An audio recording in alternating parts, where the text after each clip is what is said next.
Y ahora sí, yo me adelanté hace un ratito a darle la bienvenida a la ministra Lenia Batres Guadarrama, pero ahora sí la tenemos aquí y le damos la bienvenida. Ministra, ¿cómo está? Muy buenas tardes. Muy buenas tardes, Álvaro, Alejandro. Me da gusto estar con ustedes, a sus órdenes.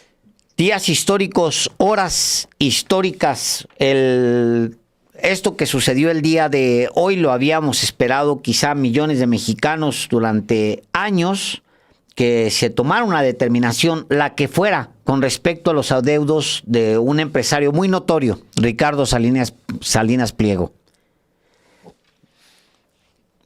Sí, el día de hoy resolvimos 15 asuntos relacionados con 7 juicios de amparo, efectivamente, en los que tiene interés Ricardo Salinas. En realidad no son juicios personales, porque se tratan de juicios de 2 empresas en las que él participa, que es Grupo Electra y TV Azteca.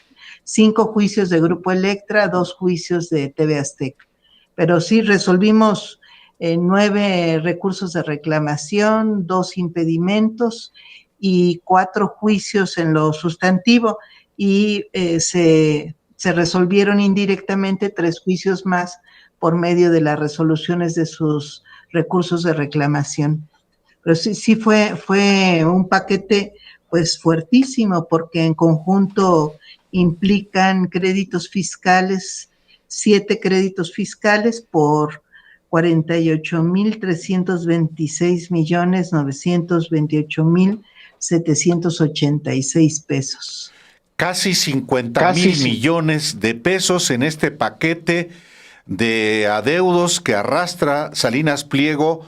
Bueno, sus 2 empresas, Grupo Electra y Televisión Azteca. ¿Cuál es el significado de esta decisión, ministra, más allá de estas 2 empresas y del personaje que las encabeza uno de sus principales propietarios? ¿Qué tiene que ver con la nueva Corte y qué tiene que ver también con lo que el presidente Andrés Manuel López Obrador postuló, en el sentido de que era necesario separar el poder económico del poder político? Pues yo creo que tiene que ver con todo esto. Tiene un significado muy fuerte, porque en nuestro país hay una larga tradición de no aplicación de la ley de manera pareja. Entonces, algunos pagan, algunos no pagaban impuestos. Hubo años, y yo recuerdo desde hace cerca de 20 años por lo menos, fue muy constante la denuncia de algunas personas físicas y morales que no pagaban impuestos, a los que se les condonaba constantemente, y por esa razón fue que justamente el presidente López Obrador impulsó una reforma constitucional al artículo 31 de nuestra Carta Magna, para prohibir la condonación de impuestos. Y a partir de 2021, pues está prohibido para cualquier autoridad fiscal, y por lo tanto también para las autoridades jurisdiccionales, pues la condonación de impuestos. Esto pues ha traído como consecuencia, por un lado, que disminuyan los juicios fiscales, porque ya no pueden tener ese beneficio en juicio, no lo pueden reclamar, no se puede resolver en favor de nadie, en tanto que la ley lo prohíbe. Pero por otro lado, pues ha tenido pues este tipo de consecuencias, en las que algunos actores que tenían o venían arrastrando adeudos muy fuertes, y en su momento la propia autoridad no justificó el no pago de impuestos, pues se tengan que estar resolviendo ahorita. Entonces estamos resolviendo adeudos de 2008, 2009, 2010, 2011, 2012 y 2013. 13. Sí, hasta 2013 son en todos los casos adeudos o créditos fiscales por impuestos sobre la renta, que es el impuesto que grava la riqueza, que grava las ganancias de las personas, pues en este caso de una persona o de dos personas morales. Entonces es muy importante la resolución, pero además la resolución de manera transparente que tiene que ver con justamente la nueva Suprema Corte. Ahora la Corte está resolviendo el 100% de sus juicios en sesiones públicas. Antes del 1 de septiembre resolvíamos el 5% de los juicios en sesiones públicas, el 95%, que era lo que se llevaba en las dos salas, primera y segunda, se resolvía en sesiones privadas. Nadie se enteraba cuáles eran los argumentos, cómo se iba resolviendo cada caso. La segunda sala en la que yo he venido participando, o la que estuve participando en la anterior integración, pues resolvía los asuntos fiscales. Y buena parte de los asuntos que en su totalidad atendía la Corte eran de carácter fiscal, algunos incluso atraídos directamente por los ministros de entonces, y pues recibían, digamos que un trato sumamente concesivo, porque pues parte de los juicios que me tocó ver, de hecho los más intensos, en los que hubo mayor discusión e incluso mayores argucias hasta de los propios ministros, tuvimos casos, yo estuve involucrada en 2 casos en los que justamente tuvieron que ver resoluciones ligadas a este grupo empresarial, en la que pues con argucias en uno se le aprobó la deducción de 621 millones de pesos a la empresa Total Play, que es parte de este grupo empresarial, de manera injustificada, porque el proyecto que se estaba sometiendo a votación no le daba ese beneficio, y durante la sesión los ministros decidieron que se lo iban a dar, cuando pues eso era un trámite irregular, lo era entonces, lo sería ahora, que no varía esta regla del reglamento de la Corte, que dice que cuando no se acepta un proyecto, debe retornarse a otro ministro y hacer un nuevo planteamiento que recoja lo que se discute. En este caso, los ministros dieron improvisar una sentencia de manera verbal, sin necesidad de asentar en ningún lado un nuevo razonamiento, y le dedujeron 621 millones de pesos así al hilo durante en el marco de una misma sesión. Pues esto lo denunciamos en su momento. Más adelante hubo nuevamente argucias para declararme impedida en otro asunto. En este caso no era un asunto empresarial, era un juicio en el que se estaba sometiendo a consideración si la unidad de inteligencia financiera tenía facultades para investigar las cuentas bancarias de la persona física Ricardo Salinas Pliego. Es el único caso que ha correspondido de manera personal a él, a esta persona.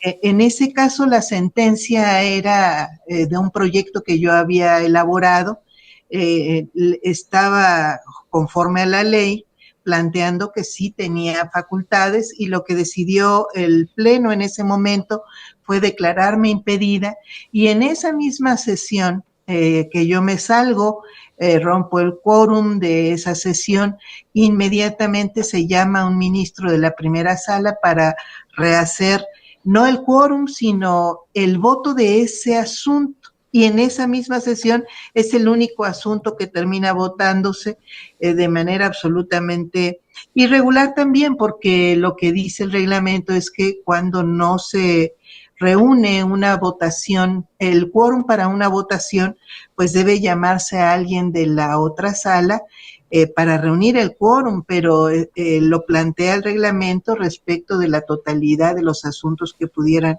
estarse resolviendo. Bueno, como parte de las reglas de funcionamiento todavía de las salas. Estas irregularidades, declarar impedida a una ministra ya sabiendo el sentido del proyecto, era ya irregular, y además hacerlo así atrabancadamente, resolver el impedimento, pues bueno, fue parte de una actuación que tenía la Corte anterior cuando le interesaba resolver asuntos a como diera lugar, como si no se tratara de personas juzgadoras, de abogados defensores. Esto sucedió varias veces, no solamente en el caso de este grupo económico, sino respecto de otros sujetos empresariales. Bueno, hay una diferencia muy grande cuando a partir del 1 de septiembre, pues resolvemos todos los asuntos en sesiones públicas a la luz de quien quiera observarlas, y por supuesto que esa es una condición que en primer lugar inhibe cualquier conducta irregular, y la inhibe porque va a exhibirla a la persona, a la ministra o al ministro que tome pues una conducta digamos que no justificada conforme a nuestro reglamento o conforme a la ley de amparo, en este caso conforme al Código Fiscal de la Federación. Entonces, se dio, pues fue muy interesante porque la totalidad de los ministros tomamos estas resoluciones, resolvimos estos 7 juicios de amparo por unanimidad, y también resolvimos los impedimentos. En este caso, que tenía exactamente las mismas características que en los anteriores, alegaba lo mismo, se resolvieron 2 impedimentos en los que se me involucraba también. A usted, sí. Y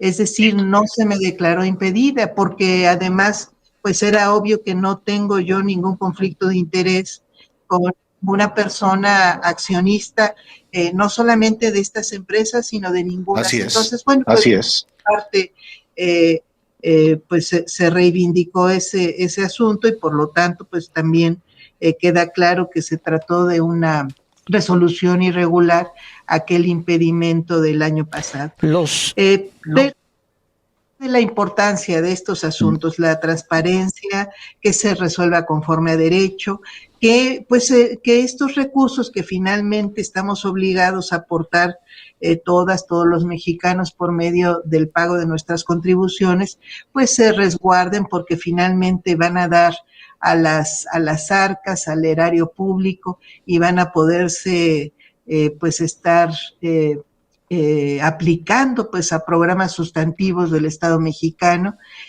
Ojalá se vaya la política social, pero ya pues estará en la Cámara de Diputados, en la Presidencia de la República, en la Secretaría de Hacienda, pues estas decisiones. Los proyectos que ustedes votan el día de hoy, pues sí son, digamos, por un lado muy parecidos, por el otro lado no pretendían ir al fondo.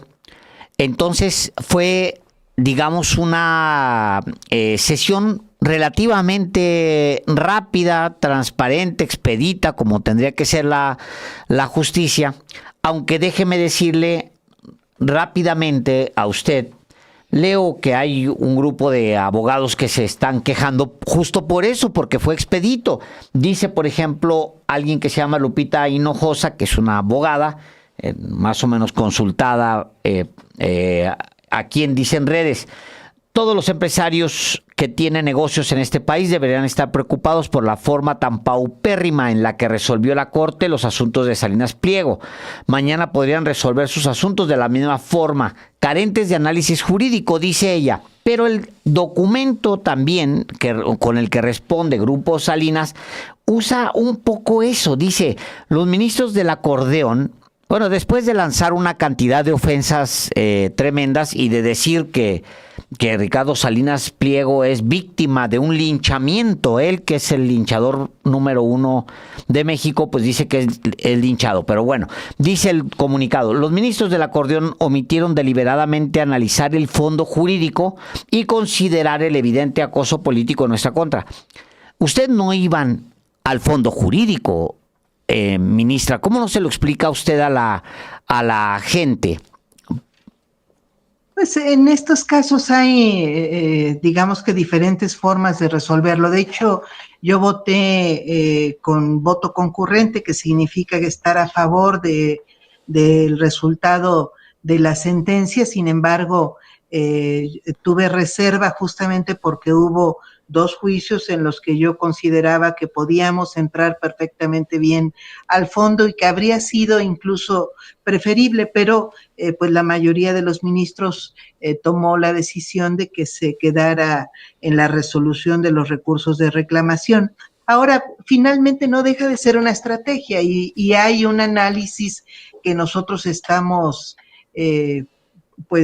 confirmando, que es, en primer lugar, el análisis que hizo el Tribunal Federal de Justicia Administrativa, que es el primero que le dio la razón a la Secretaría de Hacienda. Bueno, hay un primer análisis que es el de la Secretaría de Hacienda, luego hay otro análisis del Tribunal Federal de Justicia Administrativa que le da la razón al SAT de la Secretaría de Hacienda, y luego vienen los tribunales colegiados que también le dan la razón, y luego venimos nosotros, atraemos el recurso de revisión en la Corte, y aquí lo que se decidió en todos estos casos es que la admisión de estos recursos de reclamación no debió haber sucedido, porque justamente no había tema de constitucionalidad, no había un elemento novedoso en los asuntos planteados, sino que teníamos explorado criterio, que significa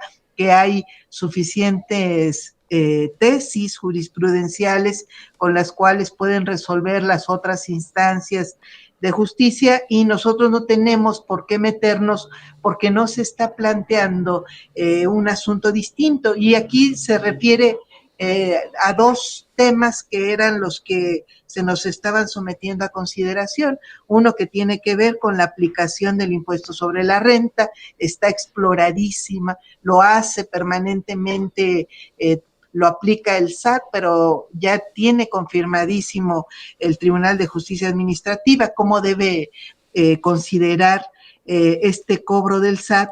Y un segundo elemento que nos estaban sometiendo a consideración era la aplicación del régimen simplificado, que desaparece en 2013 y que pues se le quiere dar otro tipo de aplicación posterior, porque finalmente los cobros se hacen a partir de 2013, que es cuando empiezan a entrar ya en los juicios porque no se pagaron en su momento.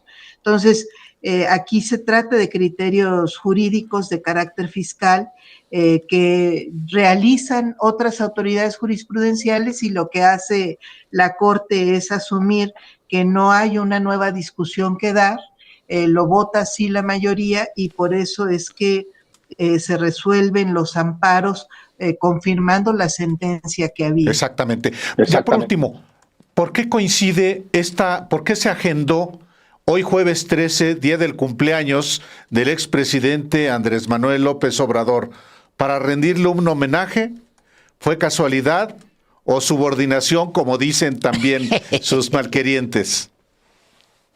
Fíjense que yo apenas en la mañana cobré conciencia de esta coincidencia. No sé, en este caso es el ministro presidente el que va enlistando los asuntos. No sé si él tuvo alguna intención, por lo menos no nos la platicó, y nosotros pues no asumimos en ningún momento ni el plan de enlistarlos el día de hoy, coincidiendo con el cumpleaños, ni lo comentamos siquiera como resultado. Entonces, desconozco esta circunstancia, nada más me hace gracia la pregunta. Muchísimas gracias, ministra Lenia Batres Guadarrama. Vamos a seguir en comunicación y pues gracias esta noche.